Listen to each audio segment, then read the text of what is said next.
Salut tout le monde! Cette vidéo va servir à montrer un peu comment est-ce qu'on fait une carte de prescription de A à Z dans QGIS. Donc c'est un peu en complément à la formation du 23 novembre où j'ai fait une présentation sur comment le faire, mais là on va le voir d'un bout à l'autre. On commence à l'instant. Donc, on est dans QGIS. Pour l'instant, j'ai absolument rien de chargé. Donc, ce que je vais faire, la première chose, je vais aller chercher mes données. Bon, j'ai beaucoup de données, mais on va chercher les données de grille dans ce cas-ci. Et mes données de contour de champ.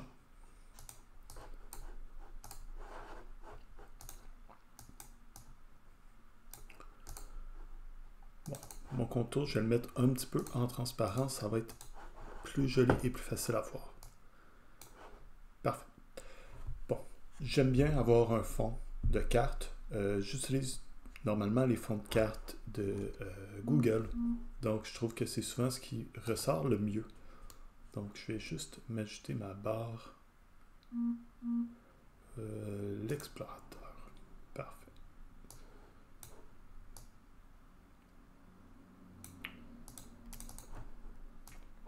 Parfait. Donc, on a notre couche. Ma couche, actuellement, elle est en 4326, donc en WGS 84, non projeté. Idéalement, bon, en fait, je vous le conseille très fortement, travailler avec une projection cartésienne, donc une grille en mètres. Ce champ ne se trouve pas au Québec, je peux vous montrer il est où. On est au Dakota du Nord. L'idée, c'était juste d'avoir un beau champ rectangulaire, c'est plus joli. Mais si on est au Québec, je vous recommande fortement la projection 6622, soit la projection NAD 83 Québec-Lambert.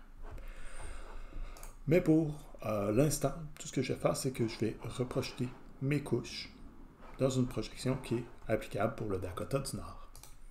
Donc, j'ouvre ma boîte à outils de traitement en cliquant sur le petit engrenage en haut. Donc, boîte à outils de traitement. Et je vais faire reprojeter une couche. Je choisis ma couche contour et je la reprojette dans une projection qui a de l'allure. Donc on le voit ici avec la petite carte dans QGIS. La projection a bien du bon sens. Je vais la renommer tout de suite. Contour. Et enlever l'autre. Je vais faire la même chose pour ma grille.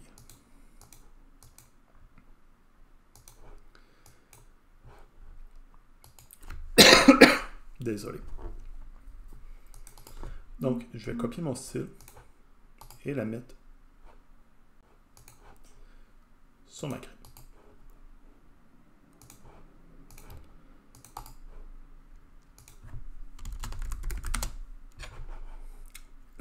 Ensuite, ce que je dois faire, c'est changer ma projection de mon projet en tant que tel. Donc, on va voir. En ce moment, le rectangle est, bon, disons, parfaitement orienté. Il va changer un petit peu d'orientation.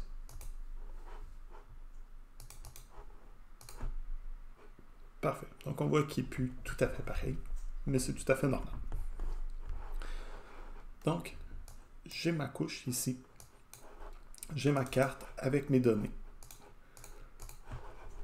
spatiales. Donc, ce que je vais faire maintenant, je vais ajouter l'information des analyses de sol.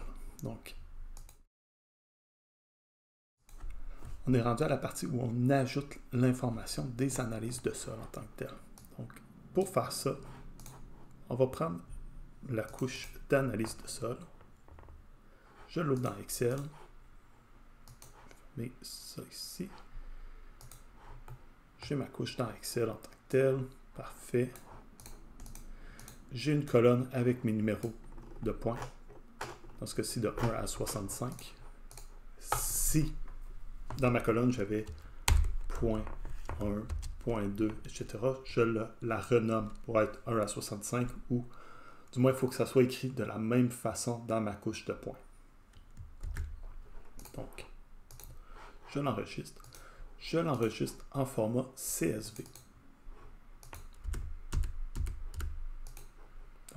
en format CSV. C'est plus facile. Quand on va arriver dans QGIS, ça va mieux fonctionner.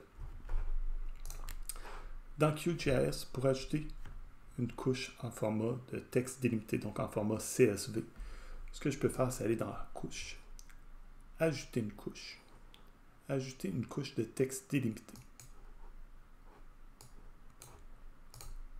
On vient la choisir. On s'assure que les délimiteurs sont adéquats. Dans mon cas, c'est un ordinateur que j'ai réglé en français, donc mon séparateur, c'est le point-virgule et le séparateur décimal et la virgule. Si je l'avais mis en anglais, ce serait un séparateur de virgule et le séparateur décimal serait le point. On vérifie dans le bas que tout est correct. Tout est correct. Donc, on peut faire ajouter. On peut ouvrir notre table d'attributs pour voir les données. Bon, c'est parfait. Maintenant, ce qu'on doit faire, c'est jumeler les deux ensemble. Pour faire ça, on peut cliquer droit sur notre couche grille. On pourrait également utiliser la fonction jointure, joindre par valeur de champ, ou cliquer droit sur grille, propriété, jointure, le petit signe de plus, numéro de champ, point, et on enlève le préfixe. Ici, on pourrait choisir également quelle colonne est-ce qu'on veut copier dans notre tableau, mais dans mon cas, je vais prendre toutes les colonnes. Maintenant, quand on va voir la table d'attributs de grille, on obtient nos valeurs d'analyse. Parfait. Donc, on a fait la première étape qui était de géolocaliser.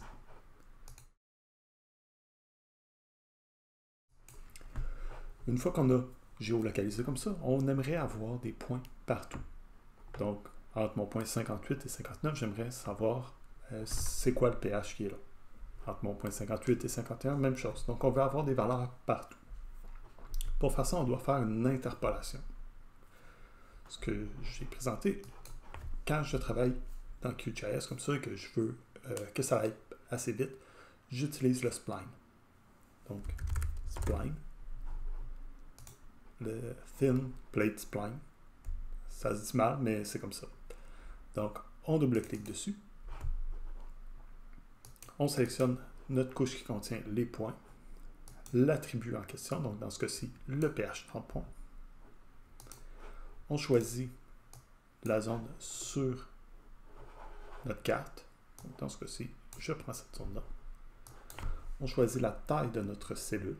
Je vais prendre 1 mètre par 1 mètre. Ça peut être d'autres tailles, il n'y a pas de problème. On pourrait venir modifier différents paramètres de régularisation ou du nombre de points, etc. Mais généralement, ça fonctionne assez bien avec les valeurs par défaut. Donc, on va garder les valeurs par défaut. On fait exécuter. On attend quelques instants et normalement, ça fonctionne. Ça fonctionne. Donc, on peut changer les couleurs pour que ce soit un petit peu plus joli. Parfait. Donc, on a notre carte de pH tampon. Maintenant, ce qu'on veut, c'est tout simplement de découper cette carte-là pour qu'elle corresponde aux limites de notre champ. Donc, on va utiliser la fonction masque. Donc, découper un raster selon une couche de masque. Donc, on double-clique, on prend notre couche en entrée, donc notre target grid, notre couche de masque, notre contour. On laisse le tout par défaut et on fait exécuter.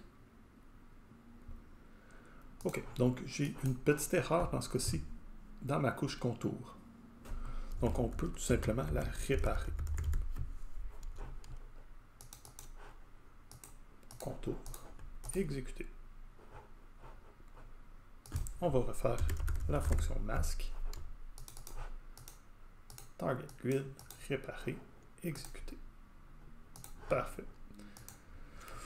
Donc, j'allais parler plus tard de la partie réparée des géométries, mais c'est des choses qui peuvent arriver. Donc, ça peut arriver que y ait de l'information qui est erronée dans nos couches. Donc, on peut les réparer et ça fonctionne très bien. Donc, maintenant, j'ai ma couche de pH tampon qui est séparée selon mon contour. Donc, je vais la renommer pH tampon. Parfait. On peut encore là changer la couleur pour que ce soit plus joli. Excellent comme ça. Je suis ensuite satisfait. On peut enlever la grille. Et maintenant, ça fonctionne.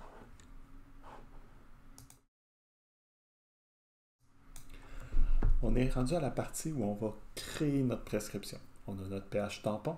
On va essayer de déterminer quelle quantité de chaud on doit appliquer. Bon. Pour faire ça, j'ai utilisé mon guide de référence en fertilisation. Je vous suggère de faire de même. On doit tout d'abord se créer un fichier Excel. Donc, je vais me partir Excel. On a besoin de 3 colonnes. Donc, une colonne minimum, une colonne maximum, je vais agrandir, et une colonne de besoin. Donc, on doit dire entre un pH de 0 et 4.5, on met 21 tonnes. On descend comme ça. Donc, entre 4.6 et 4.7, on met quelle quantité? On fait ça pour la grille au complet. Une fois qu'on a fait la grille au complet, on va être capable de l'importer. Encore là, je l'importe en format CSV, puisque c'est souvent ce qui va être le plus facile à travailler dans QGIS. Et on obtient cette grille. Donc, nos minimums, maximum et notre besoin. Donc, on a notre tableau de besoin en chaud. On a notre couche de pH tampon. Ce qu'on a à faire, c'est jumeler les deux. On va utiliser la fonction reclassification par couche. On pourrait utiliser reclassification par table et ici venir et faire le tableau directement ici. Mais bon, je préfère le faire une fois dans Excel et toujours utiliser le même, plutôt que de le réécrire à chaque fois. Donc, reclassification par couche. Ma couche raster, c'est mon pH tampon. Mon numéro de bande, j'ai seulement une bande, donc c'est pas un problème. Ma couche contenant des sauts de classe, c'est mon tableau de prescription. Ensuite, j'ai mon minimum, mon maximum et mon besoin. Les limites de plage, bon, est-ce que je veux que ce soit plus grand ou plus grand et égal? Bon, par défaut, moi, ça me convient que ce soit plus grand que le minimum et plus petit ou égal au maximum. Mais ici, vous pourriez le changer. On fait exécuter.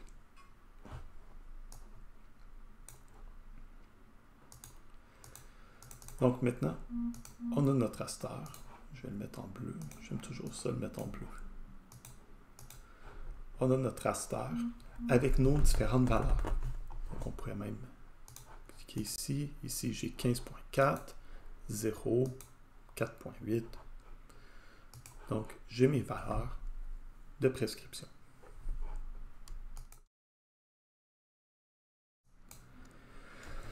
On est rendu à la partie où on va créer le fichier que le moniteur va être capable d'utiliser. Donc, pour faire ça, on doit transformer ce raster-là en polygone, en vecteur. Donc, pour transformer notre raster en polygone, on va vectoriser. Donc, on va pixel à polygone. Donc, pixel de raster en polygone. On double-clique. C'est notre raster reclassifié. On a encore juste une bande. Et on va choisir le nom de la colonne. Dans mon cas, je vais l'appeler tonnes par hectare. On attend un petit peu.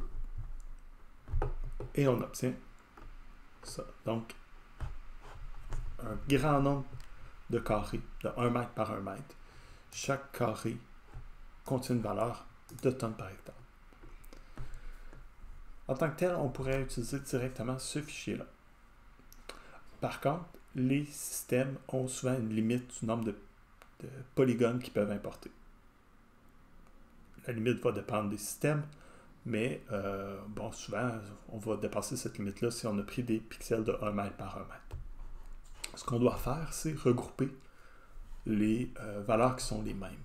Donc, toutes les parties qui sont à 14 tonnes, ben, on va faire un polygone avec ça. Pour faire ça, on va utiliser la fonction regrouper. Regrouper. On prend notre couche de polygone de vecteur, les tonnes par hectare, et on fait exécuter. On attend. Cette partie-là, c'est probablement la partie la plus longue. Dépendamment de votre ordinateur, ça peut prendre 1 minute, ça peut en prendre 2, ça dépend du champ aussi, mais c'est normal que ce soit un petit peu plus long. On attend un petit peu.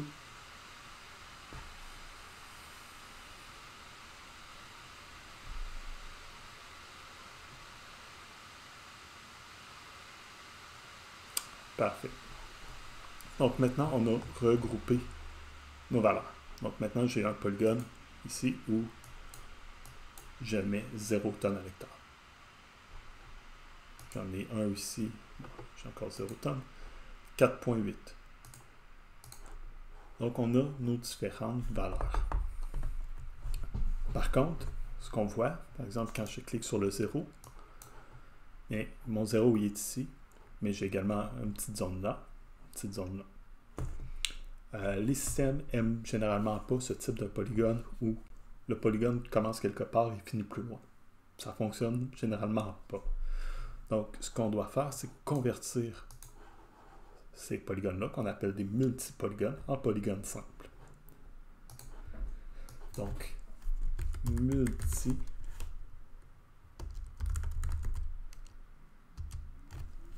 de morceaux multiples à morceaux uniques. Je comprends que c'est toujours difficile de se souvenir exactement du nom de ces fonctions-là, mais j'ai tapé multi et ben, j'ai fini par le trouver. Donc, de morceaux multiples à morceaux uniques. Je prends ma couche regroupée et je fais exécuter. On peut décocher différentes couches, on va mieux voir. Donc maintenant, ma couche de vecteur ici, quand je clique sur le 0, j'obtiens juste les polygones qui se touchent. Donc c'est vraiment des polygones différents. Donc, de morceaux multiples à morceaux uniques. La dernière chose qu'il nous reste à faire, c'est de réparer. On l'a fait tout à l'heure avec notre contour, mais il faut quand même réparer cette géométrie-là d'un coup qu'il y ait des erreurs. Donc, on va utiliser la fonction réparer les géométries. Géométrie simple. Et on fait exécuter. Parfait. On ne voit pas de différence, mais ça se peut qu'il y ait des petites différences ici et là qui feraient en sorte que ça ne fonctionnerait pas dans le moniteur. La dernière chose qu'il nous reste à faire ici, c'est d'exporter. Donc on vient ici et on fait exporter des entités sous. On le met quelque part, par exemple sur mon bureau. Prescription chaud. Et dans mon SCR, je vais choisir le SCR par défaut, donc le WGS84 EPSG 4326. Et j'exporte. Maintenant, on pourrait directement utiliser cette couche-là, mais souvent, les systèmes vont être spécifiques sur le nom des colonnes, sur le format en tant que tel, donc on va passer par SMS. Donc, comme je disais, on va ouvrir SMS et traiter l'information dans SMS pour l'envoyer vers l'équipement du producteur. J'ai la version basique de SMS. En fait, j'utilise SMS uniquement pour l'import-export.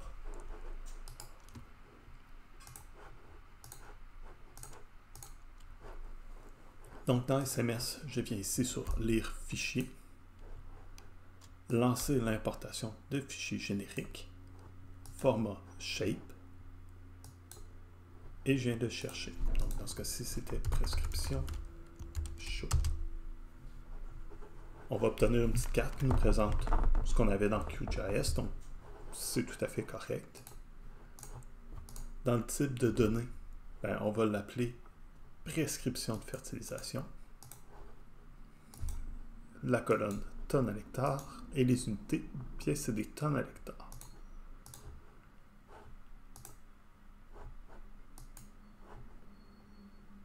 On choisit le producteur, le champ. Si on n'en a pas, on peut les ajouter à cette étape-ci. Et on fait terminer. On peut cliquer sur notre prescription et on va la voir apparaître dans le bas.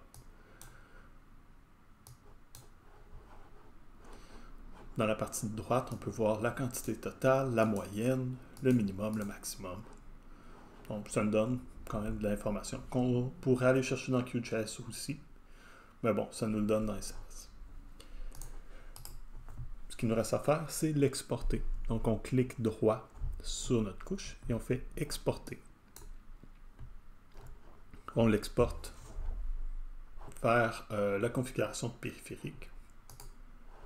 On choisit le type d'équipement qu'on a. Bon. Disons, je veux dire que dans ce cas-ci, j'ai un case. Un AF Pro 700. On l'exporte. On choisit à quel endroit on veut l'exporter. Je vais le mettre dans mon nouveau dossier 2. On fait OK. OK. On attend un petit peu. J'ai pris le Pro 700. Je ne sais même pas combien de temps ça prend pour l'exporter dans ce format-là. On va voir dans quelques instants. Des fois c'est long, des fois c'est plus rapide. Ça va vraiment dépendre des formats. Je vais mettre la vidéo sur pause. Donc, maintenant ça fonctionne. Ça l'a fini par exporter. Ça l'a peut-être pris 5 minutes. Si on va voir sur mon bureau, nouveau dossier 2. Donc on a vraiment le fichier ici qui est encodé correctement pour un Pro 700. Donc c'est vraiment de faire cette opération-là pour le type d'écran que le producteur a. La vidéo aujourd'hui, donc j'espère que ça vous aide. S'il y a quoi que ce soit, n'hésitez pas, vous pouvez me contacter.